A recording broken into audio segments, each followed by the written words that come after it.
Good morning, good afternoon, good evening, depending on where on the world you're connecting from. For those of you that might not know me, my name is Antonio Sangio and I practice and teach Introspective Hypnosis. Today I want to talk about challenges during our sessions as, practitioners and as clients. This is based on emails I received about my latest session that I uploaded to my YouTube channel. So if you want to understand about challenges that you can face in a session, please stay tuned and I'll continue after this.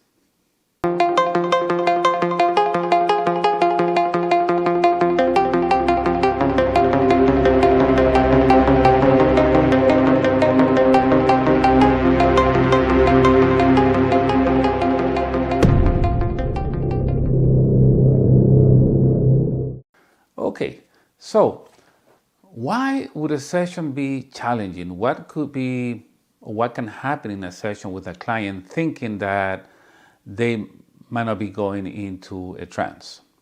So number one, let's start by saying that anybody can get into a trance.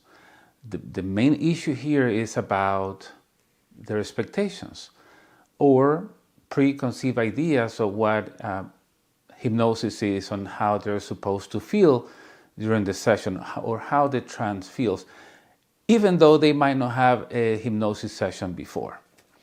So let me start by saying that, number one, the level of a trance is not that important, believe it or not. Some people might stop the session saying, I still feel present, I am here, I'm still awake, or I'm not asleep, because they think that once they go into a trance, they're going to be unconscious. This is not true. People in a trance will be conscious, alert, they will be able to hear the noises in the room, out of the room, and they will always be in control. They will always be able to stop the session whenever they want. What's more, I cannot force anybody in hypnosis, in a trance, to do something they don't want to do. They have control at all times. So let's think about this, and I'm going to talk about introspective hypnosis and past life therapy, which is the last technique that I learned from my teacher, Jose Luis Cabuli. Both techniques work around symptoms. But what is a symptom? Well, obviously we're talking about symptoms that do not have a logical explanation. If you had a car accident and you have back pain, there's the explanation for the symptom. But if you have back pain, or if you're hearing voices, or your partner says that maybe you speak in a different language while you're asleep, that's a symptom. That's something that doesn't make sense. Whenever somebody has a symptom that does not have a logical explanation, the first thing I do is I assume that the symptom comes from a trauma. But what is a trauma? From the way I see it, and the way my teachers see it, a trauma is an event, it's a painful event, too painful for the soul to handle. And at that moment, the soul is not able to process what took place completely at three levels: physical, emotional, and mental. So what happens? Whenever you're not able to complete there, that event is still pending, number one. Number two, our energy gets trapped in that event. And number three, since for the soul, time does not exist and everything is happening now, for our soul, that is still happening. Even though that took place, they might have taken place when we were 5, 6, 7 years old, or maybe when we were in the womb, or in a past life. So, since the soul doesn't understand time, the soul feels and thinks that that's still happening. And that's why we have the symptoms now. Whenever we face a similar situation, a similar emotion, we get triggered. Okay, so now let's see how we work around these symptoms. And at the same time, I'm going to speak about the trance. If we have a symptom, that means that the trauma is with us. Yeah, it's excluded from the conscious mind, but it's in the subconscious mind, at the subconscious level. So, do we need to travel in time and space to understand what happened? I'll repeat. The symptom is with us. I have fear of speaking in public or claustrophobia, which again might not have a logical explanation from what I remember, right? And do I need to go travel in time and space looking for the origin? Do I need to go deep into a trance? The truth is that we don't. We don't need to do that. Why? Because if we have the symptom with us, that means that the past is not the past. The past is with us in the form of a symptom. We're just helping our clients make conscious what is unconscious to them. How? Well, here's when the technique comes in place. We need to ask the right questions. We need to follow, the right procedures so that they are able to get to the root cause of that symptom. What is the challenge here? The challenge is that our clients, or my clients in this case, are into realities. They are here in the now, physically here with me, or it could be an online session, yes. But at the same time, they are in that other experience. So let's say again that the issue was, something that was said to my client when my client was 5 years old. Yes, they're here now feeling the symptom, but at the same time, they are trapped in that event where that took place. They are in two places at the same time. So whenever I'm asking questions to my clients, I'm trying to guide them through the process. There's going to be interference. Their conscious mind is going to say it doesn't make sense. I don't know what this is. I feel the symptom, but what is this image I'm seeing? So you have the adult questioning and filtering the experience of the kid from the adult's point of view, and that could be the challenge.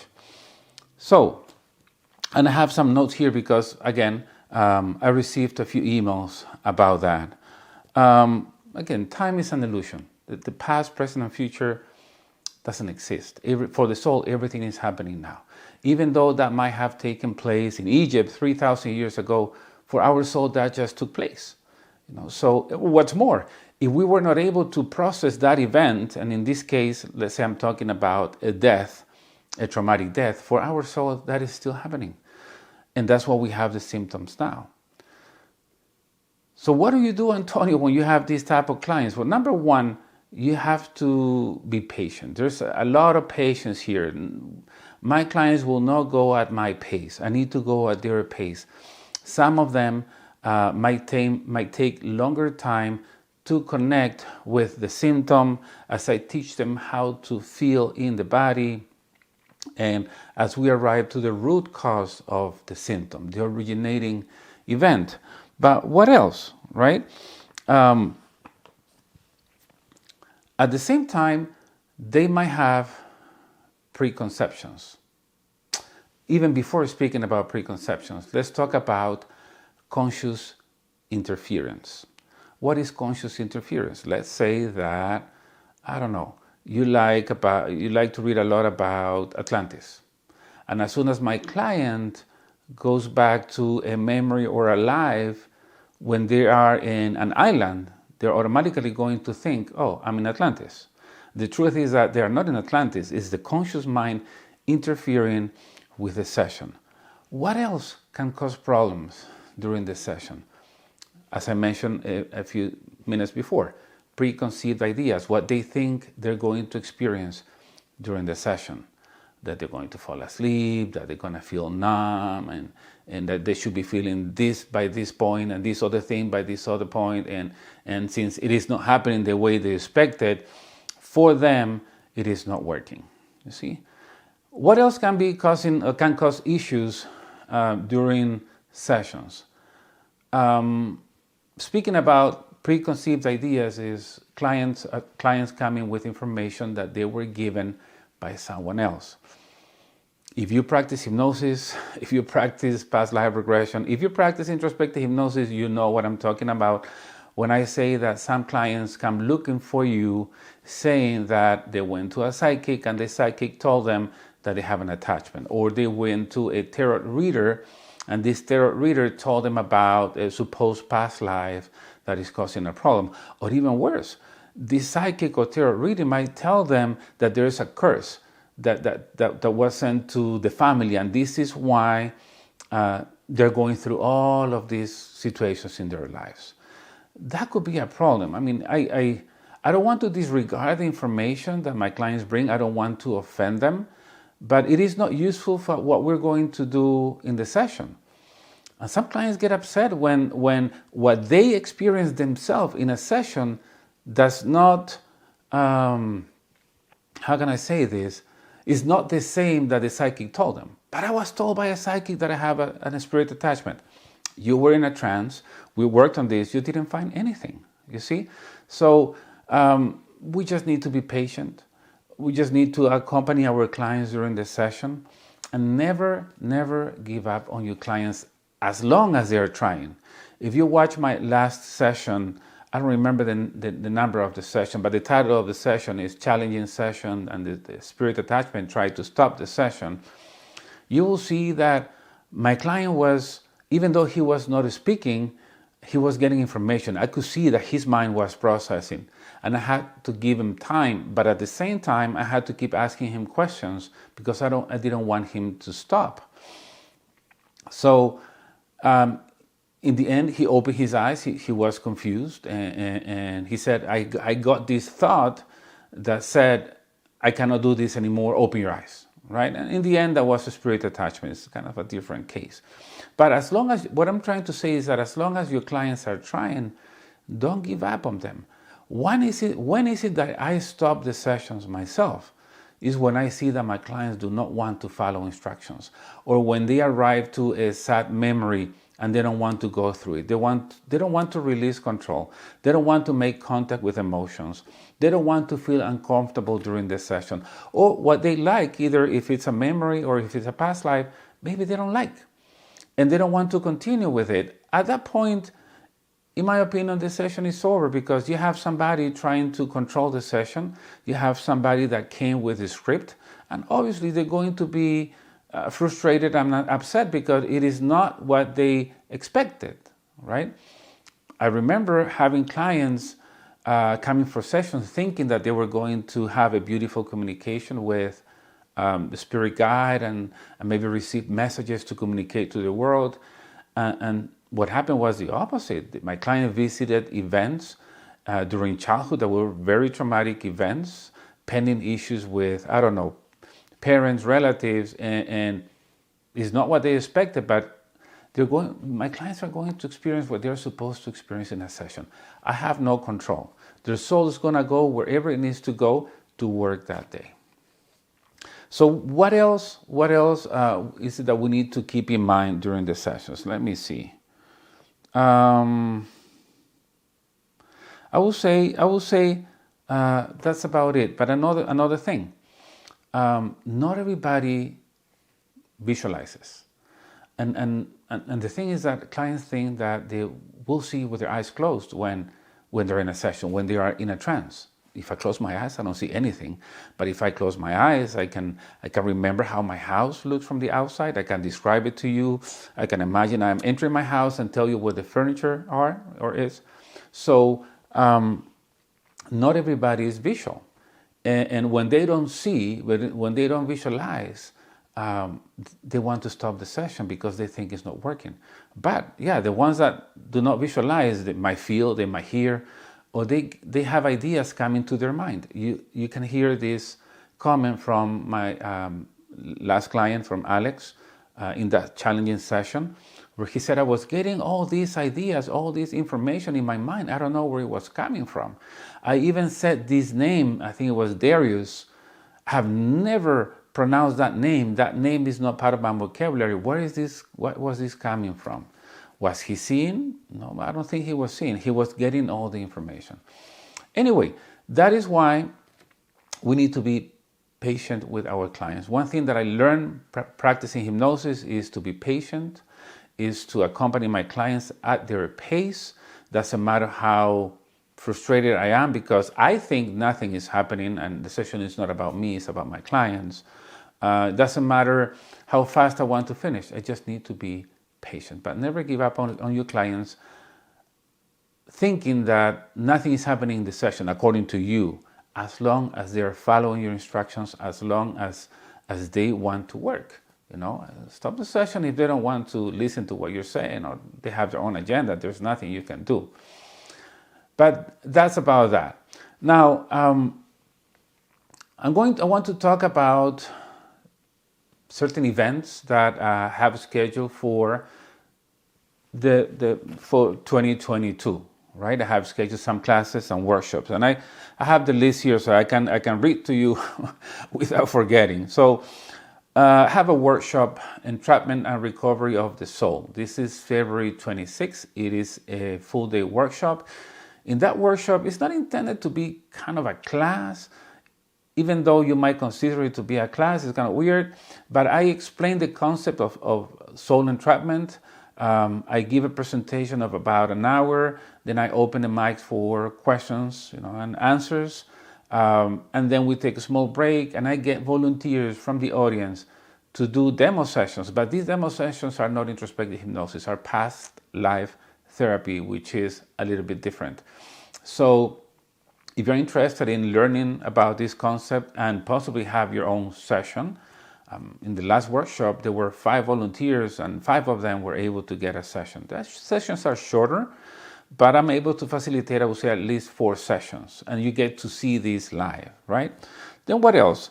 I have an introspective hypnosis course online from March 5th to the 10th. This is an online course. Now, if you have taken already introspective hypnosis, any of the courses, either in person or online, I scheduled a refresher course. This course is only for introspective hypnosis practitioners. If you want to refresh the technique and learn the latest ingredients I added, or the tools I added to the technique, I'm going to have a refresher course in March 19th to the 21st. It's a 3-day refresher course. Then I'll also be in Peru in May 21st. It's going to be a 6-day class in Peru. The class is going to be in Spanish. I need to record a video in Spanish for that. But I'll be in Peru. If you're bilingual and want to be in Peru, you're welcome to do it. There's an awesome group of practitioners there. And I'm originally from Peru, so I'm going to my country to do this, which is great. June 11th to the 16th, I have another introspective hypnosis class online. And then in August, I'm going to the Netherlands again. Have a reunion for introspective hypnosis practitioners. Have a reunion from the 25th to the 27th. And then I have a course/retreat in the Netherlands. It's a 6-day course/retreat. Antonio, what is the difference between that and the live class? In the retreat, we work from 9:30 to let's say 5, and we break, and then we have dinner. And after dinner, because the regular class is from 9:30 to 5, that's a regular class. But after dinner, I get volunteers from the attendees, and I facilitate demo sessions. So you get to experience more sessions, you get to ask questions, and you get more. If we're going to spend 6 days together at Samaya, which used to be a monastery, right now it's a convention center. I have videos on my website. You can go watch it. It's great. If we're going to be spending all that time together during the class, having breakfast, lunch, dinner, we might as well use all the time that we have.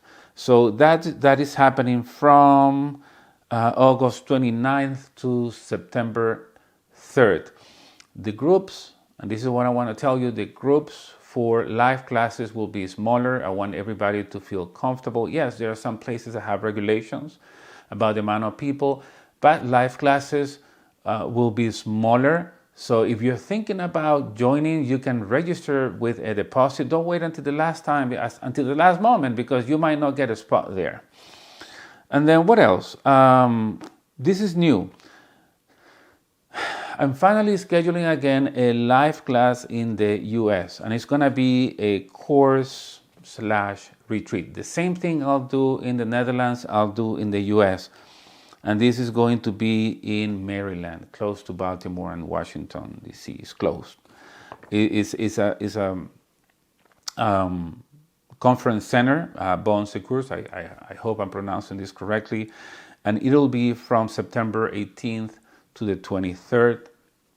So if you want to do this live, I haven't done this, I haven't facilitated a live course in the US since I think 2019.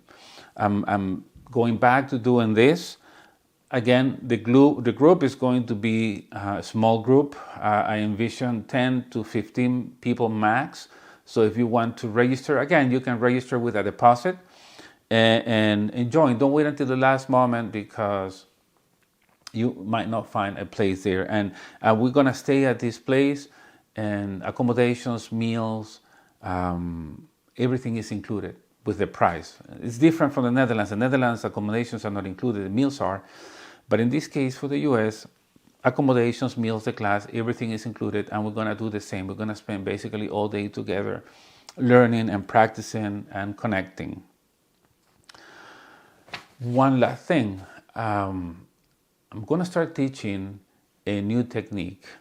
I've been practicing past life therapy. This is the technique that I learned from my teacher, Jose Luis Cabuli, who is from Argentina and lives in Spain. You might have seen ingredients of it in my sessions, because once you learn different techniques, you become the technique. And according to what happens in a session, you get the tool that you need to help your client. But I'm going to teach past life therapy with the blessing of my teacher, Jose Luis Cabuli. He doesn't teach this in English. I think, he doesn't teach this in English. So I'll be teaching this in English. As a matter of fact, I'm studying the first group in February with a group of practitioners that took the Introspective Hypnosis course. So this is the first run with that class. But after that, I'm going to list the class. You'll be able to join that class in the future. Antonio, what is the difference between introspective hypnosis and past life therapy? Both of them work around symptoms. We start with the symptom. We follow the symptom, and the symptom takes us to the root cause of the issue. Both of those techniques use different tools. Past life therapy handles the concept of soul entrapment, soul fragmentation. What else? If you ask Jose Luis Cabuli, he would tell you that past life therapy is not hypnosis. Yeah, it's true. Past life therapy is not hypnosis. He doesn't use an induction. Antonio, how do people go into a trance without an induction? Once somebody has their eyes closed and you ask the right questions and you get them through what they have to go through, they will go in a trance. You don't need an induction. In introspective hypnosis, if I use the name hypnosis, I need to use an induction. That is what my clients are expecting. But you really do not need an induction for people to go into a trance. So that's another difference. Past life therapy does not use an induction and goes to the root cause of the symptom. And this is where we get the concept of the soul doesn't understand time and everything is happening now. And it's a beautiful technique. So, Antonio, what would I learn both techniques? I can practice introspective hypnosis just by itself. I can practice past life therapy just by itself. But what I notice is that when I combine the two, you have a lot more resources during the session. The sessions get to be more powerful, more profound, if you want to call it that way. And if you notice in my channel, I'm not able to share that many sessions anymore. Why do you think that is? It's not because I'm not working. I am working. I'm busy. But the thing is that the sessions are becoming more personal. So you have people bring in issues, symptoms. Sessions are personal. I cannot share that online. Even if they say yes, go ahead and share it, I cannot share those sessions. So both techniques can give you the tools that you need for your sessions to help your clients. But when you combine them, and you might have seen that in my videos, your sessions become very powerful and you're able to help your clients in a better way. My advice is that once you learn introspective hypnosis, practice it the way I taught to you for some time until you feel comfortable, until you say, okay, I got it, I'm tired already. If you decide to learn past life therapy, learn that one, do it that way until you get bored. Don't try to combine from the beginning, because you're just going to get confused. Once you master both techniques, you'll see when you can use tools from both. So again, I'm very, very excited because that is coming. Actually, that's already happening in February, but I offer it only to introspective hypnosis practitioners. And after this class is done, I'll schedule a class and you can join to that class. I'll give you more details afterwards. It's different. The structure of the class is different. The amount of days is different. So I'll share those details in the next few weeks. So anyway, thank you again for watching the videos. Thank you again for your comments on my videos.